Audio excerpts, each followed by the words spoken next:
जय हिंद बच्चों। Myself Divakar from KV inter college Bayagpur Bahraich. इसके पहले वीडियो में हम लोग फोटो इलेक्ट्रिक इफेक्ट का जो व्यापक प्रायोगिक अध्ययन है, जिसको लेनार्ड और मिल्कन ने पहले परफॉर्म किया था, हालवास का भी नाम उसमें आता है, हम उस एक्सपेरिमेंट पर जो दो टॉपिक्स हम लोग स्टडी कर चुके थे कि इफेक्ट ऑफ पोटेंशियल क्या होता है फोटो इलेक्ट्रिक इफेक्ट पर, और इफेक्ट ऑफ इंटेंसिटी यानी प्रकाश वैद्युत प्रभाव पर प्लेट और कैथोड के मध्य विभवांतर का क्या प्रभाव पड़ता है, वो हमने अध्ययन किया था, और तीव्रता का क्या प्रभाव पड़ता है ये हमने अध्ययन किया था। आज हम आगे बात करते हैं कि प्रकाश वैद्युत प्रभाव की घटना में आपतित प्रकाश की आवृत्ति पर क्या प्रभाव पड़ता है, आपतित प्रकाश की आवृत्ति कैसे प्रभावित करती है प्रकाश वैद्युत प्रभाव को। आज हम उसका अध्ययन करेंगे। चलिए शुरू करते हैं। यह आपकी जो ग्लास विंडो है, यहां से इस पर शटर लगा रहता है। हम चाहते हैं तो आवृत्ति तीव्रता कम कर सकते हैं, चाहते हैं तो तीव्रता बदल सकते हैं, परंतु आवृत्ति बदलने के लिए हमें सोर्स ऑफ लाइट बदलना पड़ेगा। आप जानते हैं कि जैसे आपके घरों में जब कोई प्रोग्राम होता है तो sodium light, halogen light, simple bulb, तो ऐसे फ्रीक्वेंसी बदलने के लिए हमको इसका सोर्स ऑफ लाइट बदलना पड़ेगा। सबसे पहले इस एक्सपेरिमेंट में क्या हुआ कि उचित आवृत्ति और तीव्रता का प्रकाश आपतित किया गया। उचित शब्द मैं इसलिए कहता हूं कि प्रकाश वैद्युत प्रभाव में जब तक ये उचित आवृत्ति और तीव्रता नहीं होगी तब तक प्रकाश वैद्युत प्रभाव की घटना यहां दिखाई नहीं देती है। तो उचित आवृत्ति और तीव्रता का प्रकाश आपतित करने पर प्रकाश वैद्युत धारा प्रवाहित होती है। ओके, अब क्या हुआ, जब उचित आवृत्ति और तीव्रता का प्रकाश आपतित कर दिया, प्रकाश वैद्युत धारा प्रवाहित होने लगी, तो इंटेंसिटी ऑफ लाइट को नियत कर दिया गया और पोटेंशियल को नियत किया गया। क्या क्या? तीव्रता और विभवांतर, ये दो चीजें नियत रही, इनको नियत रखा गया। और उसके पश्चात क्या हुआ कि तीव्रता और विभवांतर को नियत करने के बाद फ्रीक्वेंसी को रेज किया गया, बढ़ाया गया, मतलब ऐसे सोर्स ऑफ लाइट का प्रयोग किया गया जिससे प्रकाश की आवृत्ति बढ़े। और प्रकाश की आवृत्ति बढ़ने पर यह पाया गया कि चाहे जितनी प्रकाश की आवृत्ति बढ़ाते जा रहे हैं, थोड़ा और बढ़ाया, थोड़ा और बढ़ाया, थोड़ा और बढ़ाया, लेकिन बढ़ाते रहने पर यह देखा गया कि जो प्रकाश वैद्युत धारा थी उसके मान में कोई फर्क नहीं पड़ रहा है। यानी तीव्रता स्थिर करने पर, आवृत्ति बढ़ाने पर प्रकाश वैद्युत धारा पर कोई फर्क नहीं पड़ा। आप सब जानते हैं कि प्रकाश वैद्युत धारा किस पर डिपेंड करती है, या धारा किस पर डिपेंड करती है? आवेश प्रवाह की समय दर को धारा कहते हैं। और इससे पता लगता है कि जब धारा पर कोई फर्क नहीं पड़ रहा है तो इसका मतलब जो उत्सर्जित प्रकाश इलेक्ट्रॉन है उन पर कोई फर्क नहीं पड़ा। यानी जो प्रकाश इलेक्ट्रॉन पहले उत्सर्जित हो रहे थे उचित आवृत्ति और तीव्रता पर, वही आवृत्ति बढ़ाने पर भी उत्सर्जित हो रहे हैं। इससे एक बात साफ साफ पता लग गई कि प्रकाश इलेक्ट्रॉनों के उत्सर्जन की दर आवृत्ति पर निर्भर नहीं करती है। आपने इसके पहले पढ़ा था कि प्रकाश इलेक्ट्रॉनों के उत्सर्जन की दर तीव्रता पर निर्भर करती है। तीव्रता बढ़ाने पर बढ़ गई थी, जस्ट करंट डबल हो गई थी। तो यहां ये आवृत्ति पर निर्भर नहीं करती है, ये पहले पता लग गया। अब क्या हुआ, जब ये बात तय हो गई कि आवृत्ति पर निर्भर नहीं करती है, तो फिर क्या किया गया कि पोटेंशियल बढ़ाया, विभवांतर बढ़ाने पर सेम वैसी घटना हुई थी जैसे कि तीव्रता में हुई थी। यानी विभवांतर निल करने पर भी प्रकाश वैद्युत धारा प्राप्त हो रही थी, यानी प्रकाश इलेक्ट्रॉनों का उत्सर्जन जारी था। फिर क्या किया, पोटेंशियल और बढ़ाया गया, तो थोड़ी देर बाद धारा थोड़ी सी बढ़ती है। यानी जो प्रकाश इलेक्ट्रॉन उत्सर्जित होने के बाद प्लेट के समीप रह जाते हैं उनको भी वो कैथोड के समीप रह जाते हैं, प्लेट पर खिंच जाते हैं। यानी प्रकाश इलेक्ट्रॉनों की जो उत्सर्जन की दर है प्लेट पर पहुंचने वाले इलेक्ट्रॉनों के उत्सर्जन की दर के ठीक बराबर हो जाती है। और ऐसी परिस्थिति में जो धारा है वो सैचुरेट कर जाती है, जिसको आपने संतृप्त प्रकाश वैद्युत धारा कही थी। फिर क्या हुआ, आपने फ्रीक्वेंसी तो अब रखा हुआ है, पोटेंशियल बढ़ाते गए, संतृप्त प्रकाश वैद्युत धारा पर कोई फर्क नहीं पड़ा। हाँ, आवृत्ति बढ़ाने पर भी संतृप्त प्रकाश वैद्युत धारा पर भी कोई फर्क नहीं पड़ा था। यानी संतृप्त प्रकाश वैद्युत धारा ना तो आवृत्ति पर निर्भर कर रही है और ना ही विभवांतर पर निर्भर कर रही है, सिर्फ वो इंटेंसिटी ऑफ लाइट बढ़ा देने पर सैचुरेशन करंट बाद में फिर बदल जाती है, उसका मान बदल जाता है। तो यहां भी ये देखना है कि ना तो पोटेंशियल पर डिपेंड करी और ना फ्रीक्वेंसी पर डिपेंड करी। अब क्या हुआ, नील पोटेंशियल लगाने के पश्चात दिक परिवर्तक से ये देखा गया, अभी जो एक पर लगा है वैसे लगा रहने दिया गया, पोटेंशियल भी जैसे था वैसे 1 मिनट के लिए समझो कि अभी भी लगा हुआ है, नील भी नहीं किया गया, जैसे पहले जो उचित आवृत्ति, तीव्रता और प्रकाश था, विभवांतर था, वो बना रहने दिया। अब क्या करते हैं कि फ्रीक्वेंसी ऑफ लाइट को धीरे धीरे कम करते हैं। तो धीरे धीरे कम करने पर यह हुआ कि जब तीव्रता एक नियत मान से कम हो गई, ठीक से सुनिएगा, सोर्सेज ऑफ लाइट को बदल करके फ्रीक्वेंसी ऑफ लाइट को कम किया गया, यानी प्रकाश, जो आपतित प्रकाश की आवृत्ति है उसको कम किया गया। तो कम करने पर एक निश्चित आवृत्ति से कम प्रकाश पर जो घटना घटित होती है बहुत मेंशन करने वाली है। आवृत्ति का एक नियत मान आया जो सबसे कम है, उस पर जब हमने लिया कि उस सोर्स ऑफ लाइट को लिया तो हमने इंटेंसिटी ऑफ लाइट शटर के माध्यम से बढ़ाई, कोई फर्क नहीं पड़ा। फिर पोटेंशियल हमने बढ़ाई, कोई फर्क नहीं पड़ा। फिर क्या हुआ, प्रकाश वैद्युत धारा अचानक स्टॉप कर गई थी। इसका मतलब यह हुआ कि इस आवृत्ति से कम आवृत्ति के प्रकाश डाल देने पर यहां से कोई प्रकाश इलेक्ट्रॉन उत्सर्जित नहीं हुआ, यानी प्रकाश इलेक्ट्रॉन का उत्सर्जन के लिए सीधे आवृत्ति जिम्मेदार है। इसीलिए प्रकाश वैद्युत प्रभाव की परिभाषा में हम सब कहते हैं कि जब किसी धातु पृष्ठ पर उचित आवृत्ति, शब्द केवल उचित आवृत्ति लेते हैं, तीव्रता, विभवांतर, मेटल ये सब कुछ नहीं लेते। जब किसी धातु पृष्ठ पर उचित आवृत्ति का प्रकाश आपतित करते हैं तो धातु पृष्ठ से प्रकाश या वो इलेक्ट्रॉन उत्सर्जित होने लगते हैं, जिन्हें हम प्रकाश इलेक्ट्रॉन कहते हैं। परिपथ पूरा होने पर हम उसमें जो धारा बहती है उसको प्रकाश वैद्युत धारा कहते हैं। तो यहां जो फ्रीक्वेंसी का एक न्यूनतम वैल्यू मिला, जिसके पश्चात फिर प्रकाश इलेक्ट्रॉन का उत्सर्जन नहीं हुआ या प्रकाश वैद्युत धारा बिल्कुल जीरो रही, इस आवृत्ति को हम कहते हैं थ्रेशोल्ड फ्रीक्वेंसी, थ्रेशोल्ड फ्रीक्वेंसी। और इसी को आप हिंदी में देहली आवृत्ति कहते हैं, देहली आवृत्ति। तो देहली आवृत्ति से कम वैल्यू या फ्रीक्वेंसी की होगी तो आप डेफिनेटली जानेंगे कि कोई भी प्रकाश इलेक्ट्रॉन उत्सर्जित नहीं होगा, प्रकाश वैद्युत धारा अचानक रुक जाएगी। तो यह घटना घटित होती है। अब आपको यह समझना है कि देहली आवृत्ति को हम कैसे परिभाषित करें। तो हमने कहा प्रकाश वैद्युत प्रभाव की परिघटना में धातु पृष्ठ पर आपतित वह न्यूनतम आवृत्ति जिससे कम आवृत्ति का प्रकाश आपतित करने पर प्रकाश इलेक्ट्रॉनों का उत्सर्जन बंद हो जाता है। प्रकाश वैद्युत प्रभाव की परिघटना में या प्रकाश वैद्युत प्रभाव की घटना के अध्ययन में वह न्यूनतम आवृत्ति जिससे कम वैल्यू होने पर प्रकाश इलेक्ट्रॉन का उत्सर्जन रुक जाता है, बंद हो जाता है, उसको हम उस धातु पृष्ठ के लिए देहली आवृत्ति कहते हैं। यहां शब्द पर ध्यान देंगे, धातु पृष्ठ के लिए। इसका मतलब थ्रेशोल्ड फ्रीक्वेंसी या देहली आवृत्ति भिन्न भिन्न धातु पृष्ठ के लिए भिन्न भिन्न होती है, ये यही मेंशन करने की जरूरत है। देहली आवृत्ति धातु पृष्ठ पर डिपेंड करती है, धातु पृष्ठ की संरचना पर डिपेंड करती है। हाँ ठीक है, यदि उस पर आपने कोई लेपित लगा दिया है तो उस पर भी डिपेंड करेगी।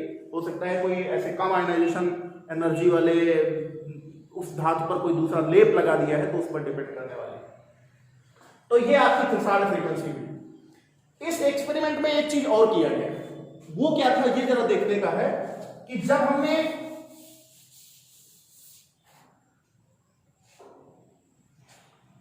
आवृत्ति ले ली और जो ग्राफ पर बना रहे थे उसको बनाए, ग्राफ में क्या घटित होता है ये जरा देखने का है।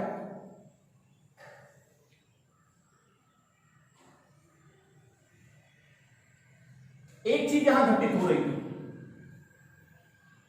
ये आपकी संतृप्त प्रकाश वैद्युत धारा है, संतृप्त।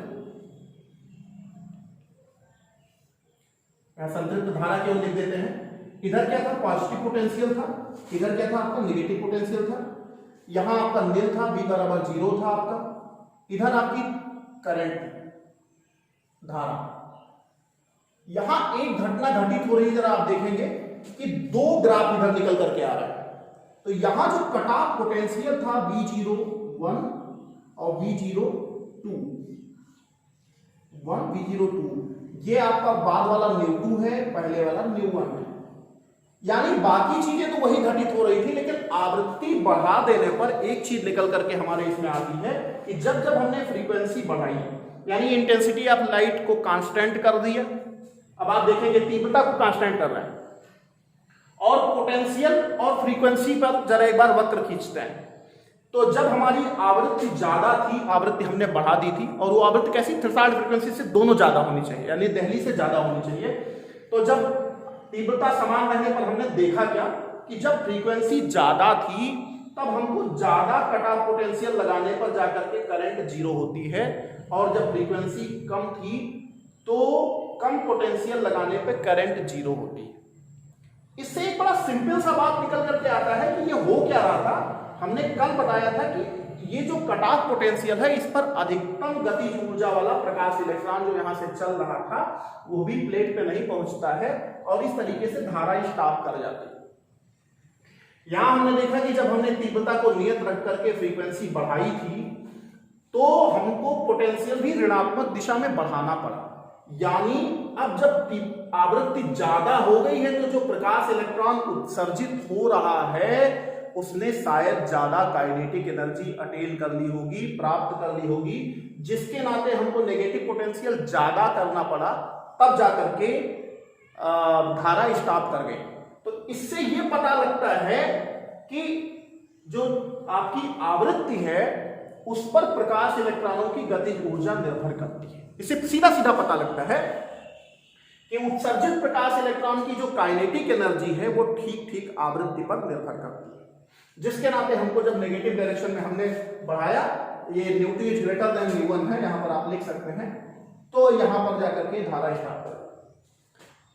एक इसमें थोड़ा सा एक्सेप्शन है, अपवाद है, कुछ पुस्तकों में ऐसा भी पाया जाता है कि जब न्यू2 ज्यादा रहेगा समान तीव्रता के लिए, न्यू2 ज्यादा न्यू1 से, या आवृत्ति बढ़ा देंगे तो कहता है कि धारा का मान स्लाइटली कम हो सकता है, स्लाइटली कम हो सकता है। उसका कारण ये, बाद में हम अभी प्लैंक क्वांटम सिद्धांत पर बात कर लेंगे, तो उसमें कहता है कि समान तीव्रता के लिए यदि आवृत्ति ज्यादा है तो उसमें थोड़े नंबर ऑफ फोटॉन्स कम होते हैं, इसलिए ऐसा घटित होता है। लेकिन प्रायः किताबें इसको धारा को बिल्कुल सेम दिखाती है कि नहीं, दोनों के लिए जो सैचुरेशन करंट थी वो सेम है, बस अंतर सिर्फ इतना आया था कि आपका जो कट ऑफ पोटेंशियल है वो ज्यादा फ्रीक्वेंसी के लिए बढ़ गया है, कम फ्रीक्वेंसी के लिए कम हुआ है। तो इफेक्ट ऑफ फ्रीक्वेंसी से जो परिणाम निकल करके आए वो जानना है कि प्रकाश इलेक्ट्रॉनों के उत्सर्जन के लिए सीधे जिम्मेदार कौन, प्रकाश की आवृत्ति, इसीलिए परिभाषा में भी उचित आवृत्ति लिया जाता है। एक न्यूनतम आवृत्ति जिससे कम आवृत्ति होने पर प्रकाश इलेक्ट्रॉनों का उत्सर्जन नहीं होगा, उसको देहली आवृत्ति। देहली आवृत्ति प्रकाश धातु की संरचना पर डिपेंड करेगी, इलेक्ट्रोड जिसका लगा है उस पर डिपेंड करेगी, यदि उस पर कुछ लेपित पदार्थ है उस पर डिपेंड करेगी। और नेक्स्ट जो सबसे बढ़िया चीज निकल करके आई कि प्रकाश इलेक्ट्रॉनों की काइनेटिक एनर्जी वो सीधे डिपेंड करती है, किस पर डिपेंड करेगी, आवृत्ति पर डिपेंड करेगी। तो ये इतनी बातें इसमें आवृत्ति पर आया है, इसको समझना है। बच्चों आप समझते हैं कि ये सब चीजें जो व्यापक अध्ययन हो रहा है लेनार्ड मिल्टन एक्सपेरिमेंट के माध्यम से, यही अध्ययन बाद में प्रकाश वैद्युत उत्सर्जन के नियम में हम पढ़ेंगे, यानी इन्हीं अध्ययन से जो रिजल्ट निकल करके आए हैं उन्हीं को हमने प्रकाश वैद्युत उत्सर्जन के नियमों में कहा है, इसलिए इन सब चीजों को ध्यान रखना है। आगे बात करते हैं। अब हमने कल 4 चीजों पर बात किया था, किस पर बात किया था, सबसे पहले तीव्रता विभवांतर पर, फिर तीव्रता पर, और फिर उसके बाद आवृत्ति पर, और चौथी चीज जो उन्होंने करी थी, ये निर्वातित तालिकाएं जो हैं उनमें भिन्न भिन्न धातु के इलेक्ट्रोड उन्होंने लिए थे। पहले किसी धातु का लिया होगा, बाद में किसी धातु का लिया होगा, और उन धातु इलेक्ट्रोडों पर फिर इन सब चीजों को वैरी करा करके अध्ययन किया कि आखिर धातु इलेक्ट्रोड बदल देने पर क्या कम पोटेंशियल पर धारा बहने लगती है, या कम आवृत्ति जरूरत होती है, या कम तीव्रता पर, मतलब तीव्रता, आवृत्ति और विभवांतर के इलेक्ट्रोड पर क्या प्रभाव पड़ रहा है। तो उसके लिए उन्होंने क्या किया कि जो सबसे महत्वपूर्ण चीज अभी आवृत्ति वाला है वो ज्यादा रिलेशन का था, उन्होंने क्या कि धातु इलेक्ट्रोड बदल देने पर जो अधिकतम काइनेटिक एनर्जी वाला इलेक्ट्रॉन है उस पर क्या प्रभाव पड़ रहा है। आवृत्ति और अधिकतम गतिज ऊर्जा वाले इलेक्ट्रॉन को लेकर के उन्होंने भिन्न भिन्न मेटेलिक इलेक्ट्रोड लिए और उस पर एक वक्र खींचे। उस वक्र पर पहले हम जरा बात करते हैं कि वो वक्र कैसे मिलेगा। ये देखिए आप, या हम चाहें तो आप लिख सकते हैं effect of electrode, effect of metals, मतलब ये धातु का क्या प्रभाव है। तो इसके लिए एक वक्र लेते हैं यहां पर,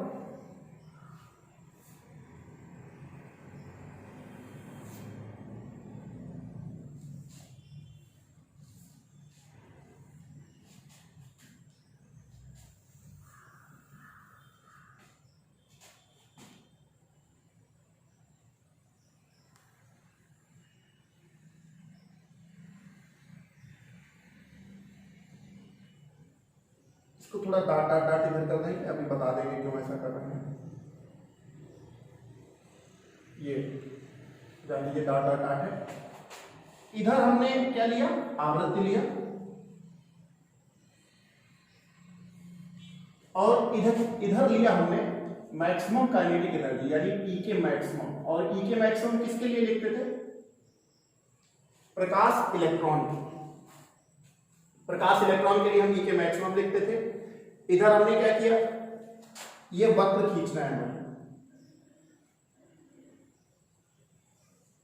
अब ये इधर ई के मैक्सिमम होगा तो इसके अपोजिट डायरेक्शन में जो होगा वो माइनस ई के मैक्सिमम होगा, यानी ये भी ऊर्जा अक्ष है लेकिन ऋणात्मक डायरेक्शन में है, इधर पॉजिटिव। ध्यान, यहां ये वक्र आप ध्यान में देखेंगे जरा तो बहुत अच्छा है कि हमने कोई एक मेटल लिया तो हमने देखा कि अधिकतम काइनेटिक एनर्जी में और आवृत्ति में क्या रिलेशनशिप आ रही है। तो आप देख रहे हैं कि वक्र शुरू कहां से हो रहा है, यहां शुरू हो रहा है। आपके ध्यान में आना चाहिए कि ये वक्र यहां से शुरू होता, ठीक से सुनेंगे, ये वक्र यहां से क्यों नहीं शुरू हुआ। तो हमने कहा आप जानते हो कि न्यू का मान एक निश्चित मान से कम होने पर प्रकाश वैद्युत प्रभाव ही नहीं उत्पन्न होता, तो इलेक्ट्रॉन कहां निकलेगा।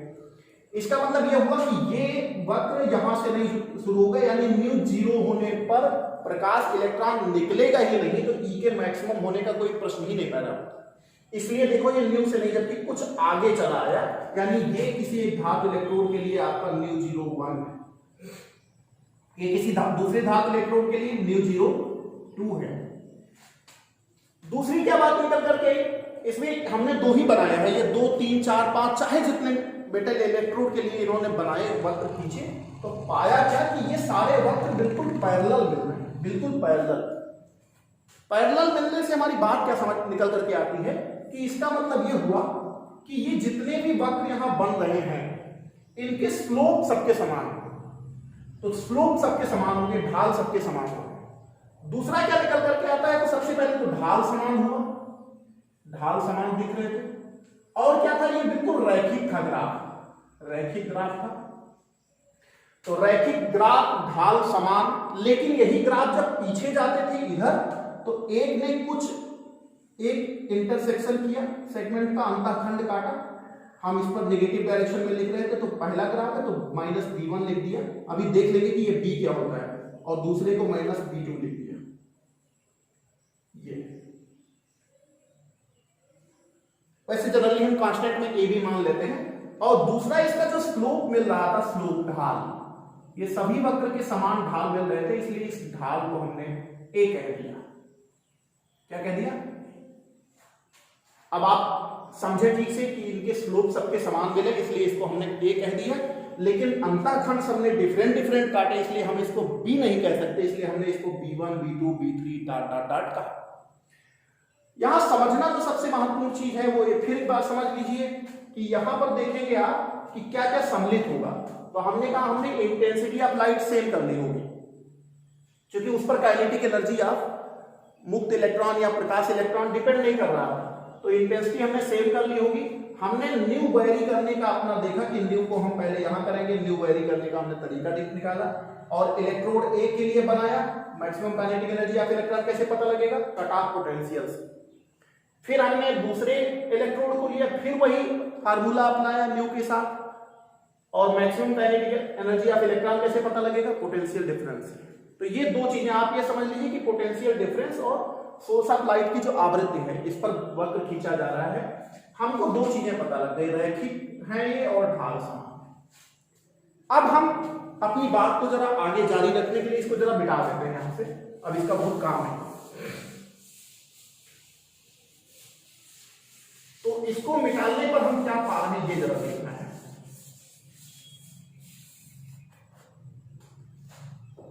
इसको मिटाने पर हम ये पा रहे हैं कि ये रेखा है, और आपने 10th स्टैंडर्ड में पढ़ा होगा कि ये कोई ऐसी रेखा है जिसका ये थीटा है, तो यम बराबर आपने लिखा था tan थीटा। तो इस और ये जिसने इतना अंतःखंड काटा था c, तो आप लिखते थे y बराबर mx प्लस c, y बराबर mx प्लस c। यहां देखेंगे कि y एक्सिस पर यहां क्या है, तो हमने कहा यहां y एक्सिस पर e के मैक्सिमम है, और x एक्सिस पर क्या है, न्यू है, और जो c है ये ऊपर न कट करके नीचे कटा है, और जो धनात्मक होना चाहिए वो ऋणात्मक है। तो यहां पर एक फार्मूला निकल करके आता है e के मैक्सिमम बराबर a, चूंकि सबका ढाल था, न्यू और माइनस b। किसी एक ढाल के लिए लिया कि e के मैक्सिमम बराबर a न्यू माइनस b। तो ये स्लोप जो हमारा वक्र निकल करके आया, रेखा रैखिक स्लोप जिसके समान थे, इसको हमने देखा कि ये है e के मैक्सिमम बराबर a न्यू माइनस b। तो एक बात समझ में आई।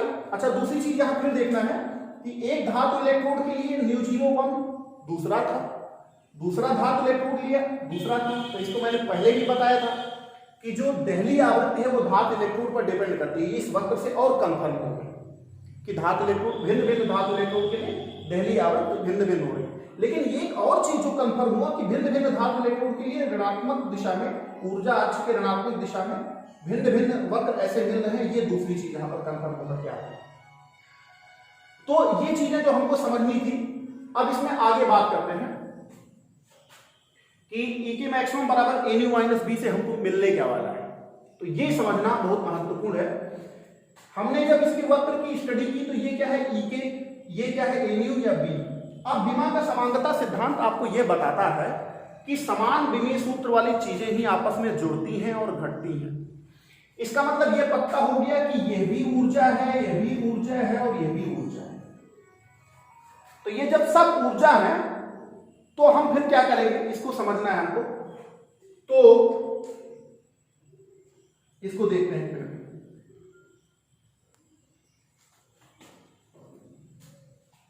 यहां क्या समझना है कि e के मैक्सिमम बराबर a न्यू माइनस b है। इसको ठीक से समझने की आवश्यकता है। तो यहां पर ये ऊर्जा है, ये भी ऊर्जा है और ये भी ऊर्जा है। आपने इसके पहले ऐसा कुछ देखा होगा कि जहां पर न्यू सम्मिलित हो ऊर्जा हो, तो आपको प्लांक का क्वांटम सिद्धांत, जहां से डुअल नेचर पर हम स्टडी कर रहे हैं ना, तो अभी तक तरंगिका सिद्धांत थी, तो प्लांक का क्वांटम सिद्धांत, तो वहां आपका e के बराबर क्या आता है, या e बराबर क्या आता था, h न्यू। तो एक्सपेरिमेंटली ये अध्ययन किया गया कि ये a जो होगा वो सार्वत्रिक नियतांक है जिसे हम h कहेंगे, क्योंकि ये सबके लिए समान था और h भी सार्वत्रिक नियतांक है। इसलिए E बराबर, या लिखते हैं यहां प्लांक समीकरण से तुलना करने पर ये A बराबर तुम्हारा निकल के आ गया h। तो E के मैक्सिमम बराबर तुम्हारा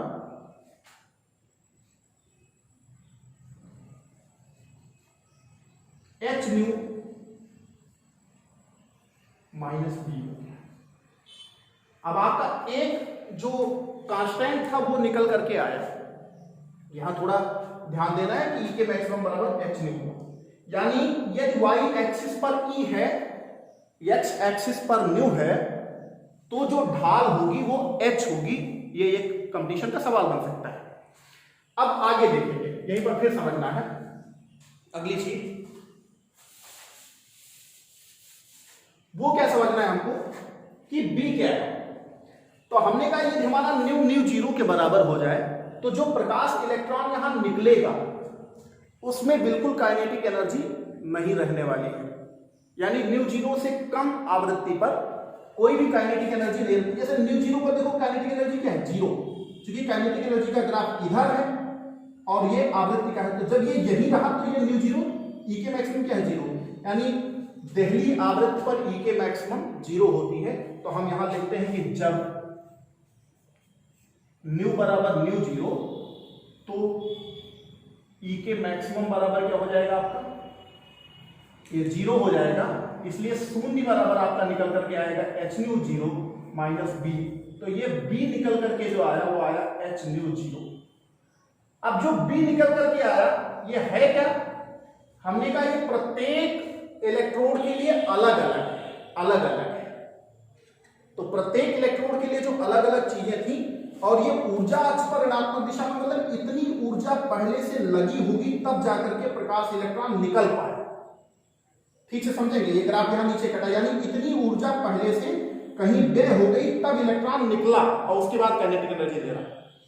तो इसलिए इसको एक परिभाषित किया गया कि ये वर्क फंक्शन है, किसी धातु का कार्यफलन है। W बराबर क्या आया, h न्यू 0। और परिभाषा कैसे निकल करके आती है कि किसी धातु पृष्ठ के लिए आपतित प्रकाश की वो न्यूनतम ऊर्जा जो पृष्ठ से इलेक्ट्रॉन के उत्सर्जन के लिए आवश्यक है, या किसी धातु पृष्ठ पर आपतित प्रकाश की न्यूनतम ऊर्जा जो पृष्ठ से प्रकाश इलेक्ट्रॉनों का उत्सर्जन करा सके, उसको हम कहते हैं उस धातु का कार्यफलन। और प्रत्येक धातु का कार्यफलन भिन्न भिन्न रहता है, यानी अलग अलग तथ्यों पर निर्भर करता है। तो ये आपका W बराबर h न्यू 0 आया। अब जो अल्काली मेटल्स जैसी धातुएं होती हैं, जैसे सीजीएम है, इन सब चीजों के जो वर्क फंक्शन है वो बहुत कम होते हैं, इसलिए प्रकाश वैद्युत प्रभाव की जब बात की जाती है कि इजिली घटित हो, तो वहां पर अल्काली मेटल्स जिनके आयनाइजेशन एनर्जी कम होते हैं, ऐसे धातुओं का प्रयोग किया जाता है जिनके वर्क फंक्शन कम है। अब बच्चों यहां समझना है कि ये पूरा जो एक्सपेरिमेंट था उसने दिया हमको क्या क्या है। तो 1 मिनट में समराइज करते हैं कि सबसे पहले पोटेंशियल पर हमने बात रखी थी, और वहां पर आपने देखा था कि जो प्रकाश इलेक्ट्रॉनों की उत्सर्जन की दर है, यानी प्रकाश वैद्युत धारा है, वो विभवांतर पर बिल्कुल निर्भर नहीं करती। ये सबसे पहले आपने देखा था। सैचुरेशन करंट को आपने देखा था कि जब थोड़ा सा पोटेंशियल बढ़ाते हैं तो पहले थोड़ी देर के लिए करंट बढ़ती है, इसका मतलब जरा सा प्रकाश जो इलेक्ट्रॉन कैथोड के समीप रहते हैं वो खींच करके प्लेट तक आते हैं। तो विभवांतर जब निल रहता है उससे थोड़ा बढ़ाने पर प्रकाश वैद्युत धारा जरा सी बढ़ती है, लेकिन सैचुरेशन करंट आने पर आप वैद्युत विभव चाहे जितना बढ़ाते जाओ, धारा उस पर निर्भर नहीं करती है। ये आपने देखा था। फिर आपने यह भी देखा था कि आपने जब तीव्रता के बारे में बात करी कि तो प्रकाश इलेक्ट्रॉनों के उत्सर्जन की दर वो तीव्रता पर निर्भर करती है, और तीव्रता जैसे जैसे बढ़ेगी वैसे वैसे प्रकाश इलेक्ट्रॉनों के उत्सर्जन की दर बढ़ेगी। आवृत्ति पर देखा कि आप एक न्यूनतम आवृत्ति से कम मान पर प्रकाश इलेक्ट्रॉनों का उत्सर्जन नहीं हो पाता है किसी धातु पृष्ठ से, जिसे आपने देहली आवृत्ति कही थी। आवृत्ति पर आपने यह भी देखा था कि प्रकाश इलेक्ट्रॉनों के उत्सर्जन की दर आवृत्ति पर निर्भर नहीं करती है, केवल काइनेटिक एनर्जी डिपेंड करती है, यह आपने देखा था। और बाद में भिन्न भिन्न धातु पृष्ठ के लिए भिन्न भिन्न कार्यफलन आपने देखा। तो ये महत्वपूर्ण चीजें आपके इसमें निकल करके आती हैं पूरे एक्सपेरिमेंट में, और जो ये महत्वपूर्ण निष्कर्ष निकल करके आए, इन्हीं को लेनार्ड और मिल्टन ने एक साथ रख करके प्रकाश वैद्युत उत्सर्जन के नियम बना दिए, और उन नियमों का अध्ययन, फिर उन नियमों के एक्सप्लेनेशन, व्याख्या, जो कि तरंगिका सिद्धांत नहीं कर पाई थी, इस पर हम लोग अगले वीडियो में तब बात करेंगे। थैंक यू, बहुत बहुत धन्यवाद।